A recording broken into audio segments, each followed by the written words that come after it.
What's up, YouTube? We're here today with a solo flawless Grasp of Avarice dungeon Titan build. We ran this here on my Twitch, so there's going to be a lot of sections of this that are just sped up sections because it's a pretty long dungeon. It takes some time to do.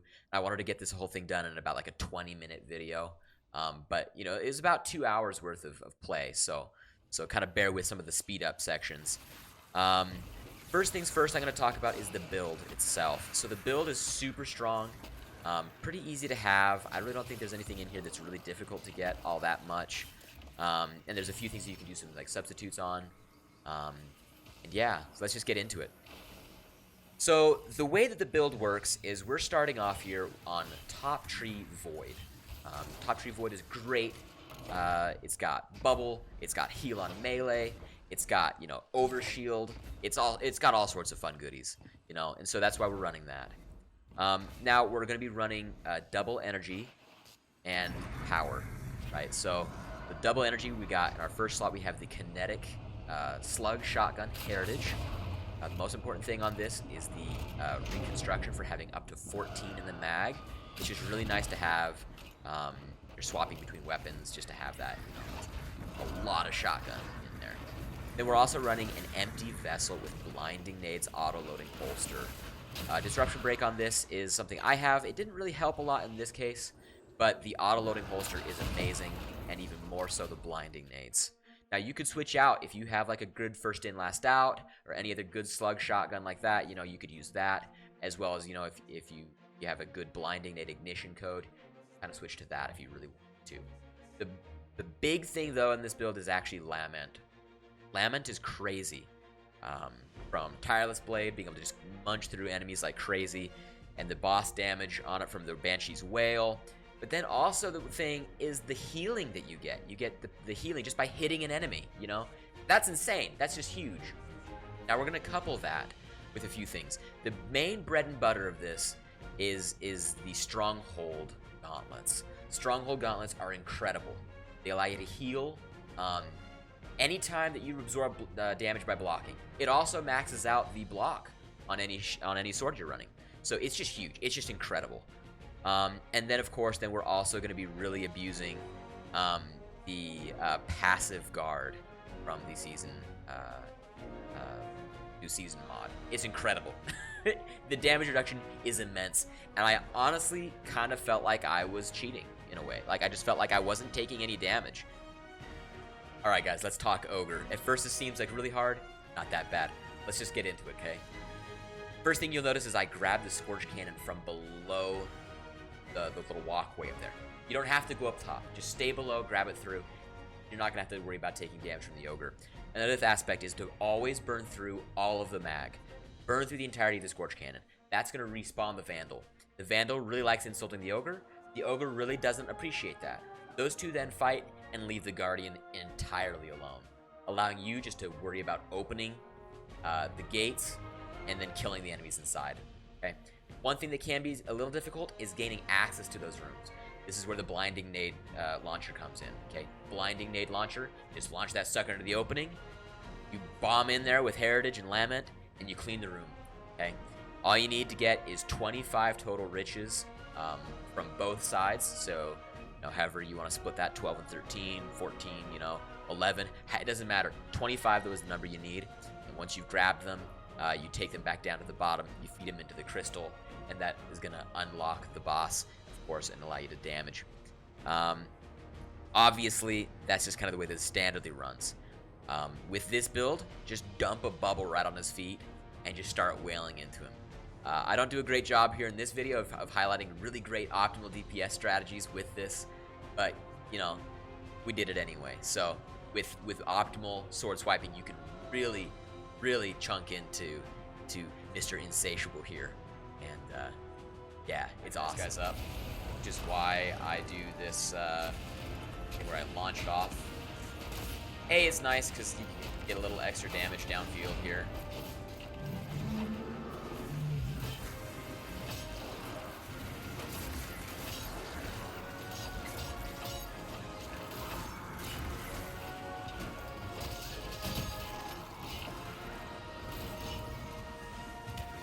But, like, most importantly, though, about doing it this way, is just the fact that it allows us to be so incredibly safe. Like, this minimizes risk so immensely. It's kind of hilarious.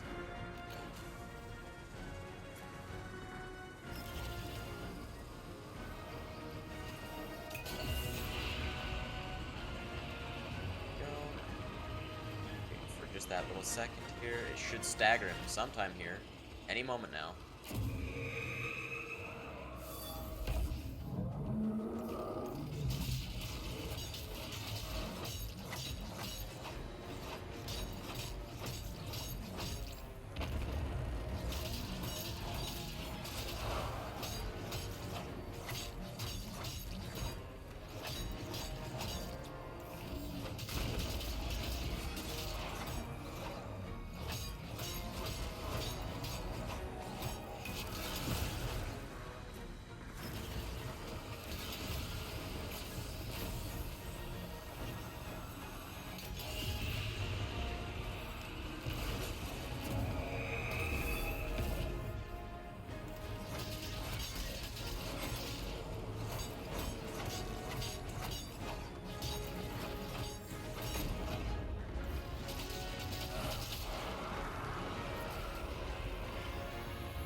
Alright, now on to the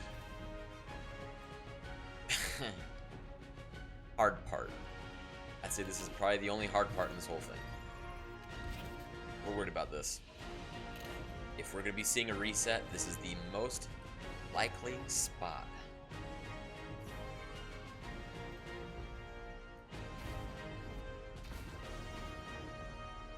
Okay. Think about this. So we're gonna go out this. We're gonna try to go to the right. Some platforms. We're gonna go pretty slow until the very final one. In which case, in the final one, we're gonna go really fast. All right. Yeah, I don't have a whole lot to say about the Sparrow part. Go fast. Don't die. Don't dawdle. Always on time is nuts. Look for spots where you can try to hit the switches. You want to, try to hit at least one for every one, just to make yourself a little safer. I don't recommend going to the top left booster. I'd say stick to the bottom right one, right as rain.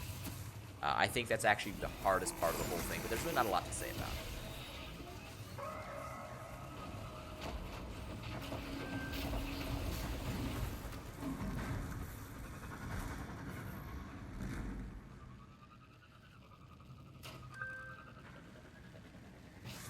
Gonna slow stop here.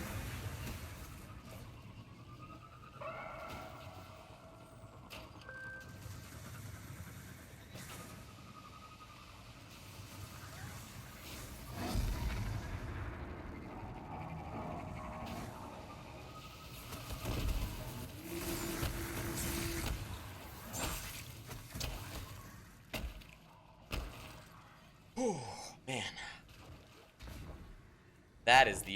That is one of the most stressful solo things to do. Because it's so fast. Oh my gosh. It's so fast.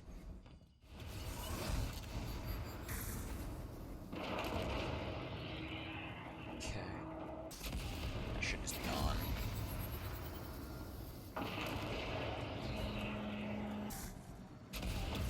Go! Yeah, that's so cool. I just think that's so cool.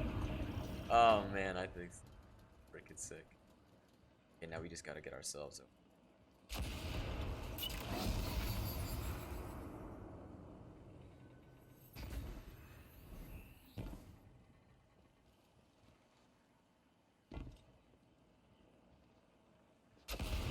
Up we go.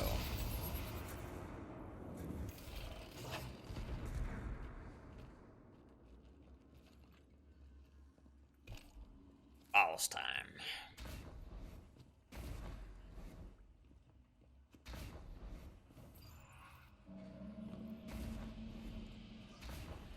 So I haven't watched any videos on this or done anything like that, right? Like, this is just going to be me and my knowledge with my build. So there may be... Oh, for fuck's sake. No banners. Oh, we're here, and we can't leave, so I guess we're just doing this without a banner. Alright, guys, let's talk boss. In this run, I ran out of raid banners, so I didn't have a raid banner to put down at the beginning, which didn't really affect me at all, because this build that I'm running is so incredible. Running double energy is just huge because you gain huge amounts of ammo, and you really don't have to worry about ammo. It's just incredible. So one of the very first things I'll do here is I'll immediately find the invisible marauder, Captain Avarice the Covetous little buddy. I can't remember his name. But you're going to find his little buddy that runs around, the little yellow bar guy, and put a bubble on him, and then just nuke him into the dirt with Lament. And yeah, it's just that simple. And then try to blinding nade, one of the sides, gain that little bit of like wiggle room you got. If you start taking damage, of course, just real quick block. That's the whole. This whole build is literally just if you start taking damage, block. Just like spam block on, spam block off, and just sit there just like on and off, on and off, on and off, and you're just gonna sit there absorbing and healing way more than they're gonna be able to do damage to you. It's so easy. Like I cannot express how easy this is. Yeah, I feel like a walking like I don't know healing madman. It's incredible. It's incredible. Anyway, blinding nades here though are awesome. All the enemies clump. It's really easy to learn where they spawn at on the 3 platforms that they choose to. You can blind them and prevent an entire side from shooting you all at once, which is huge. So blinding nades are going to be incredible here. Try to use cover on the edges to bait the Scorch Cannon bearing Vandal up to you, so you can just like shotgun him down. He'll almost always just like walk up to you somehow. You might have to wait a moment for him, but you kind of gotta bait him over, and then he'll jump up there, and then you just kill him. I recommend using the rocket launcher versus the shank, the matey shank. Just hit him, stick him with it, charge it up, let it blow up. Don't just spam it in there. You're gonna have to get so many rockets if you do that. I recommend just shooting him, sticking it, holding it for the full charge. You should roughly do about 46,000 damage per shot, and you'll burn through him in like 2 rockets worth. And it's just a great way to stay safe while you're doing it because he can hit you so hard, and that's just kind of the way that I felt. You of course can do other things, but that was the way that in this build I felt like was the best thing, since I don't really have much range.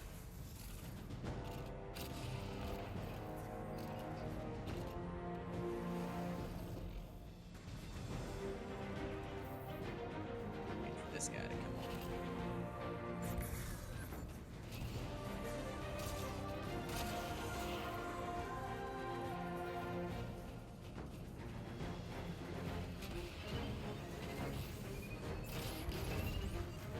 So yeah, guys, we're gonna go ahead and skip a huge amount of this because it's really just a matter of doing it. It took me about 6 phases, I think, to do this one, and yeah, basically it's gonna go every time. You're gonna do the same thing: kill the shank in the middle, kill the marauder in the middle, so that only the boss remains. Then go around the edges of the room, just killing enemies, create stockpiles of ammo, etc., and collect the needed riches. Then go to the middle, deposit the riches, of course, and rotate out. Pretty simple flow and concept to this. The really crazy thing, though, is just remembering that each time you start getting low, you just block, and it's incredible. Go ahead and make sure you get your charge of light, of course, and so that protective light can really help you out here.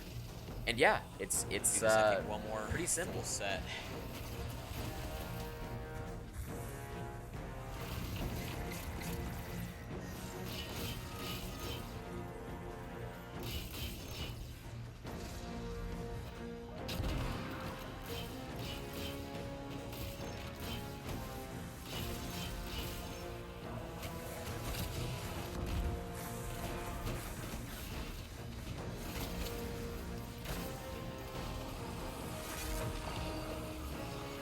Should be damage right here.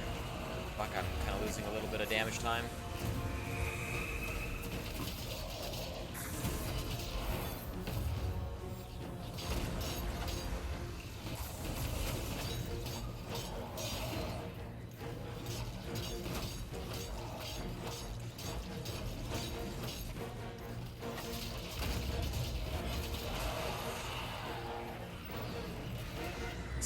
Solo flawless, baby. That wasn't too bad, honestly. That was pretty sweet, though. That was pretty sweet.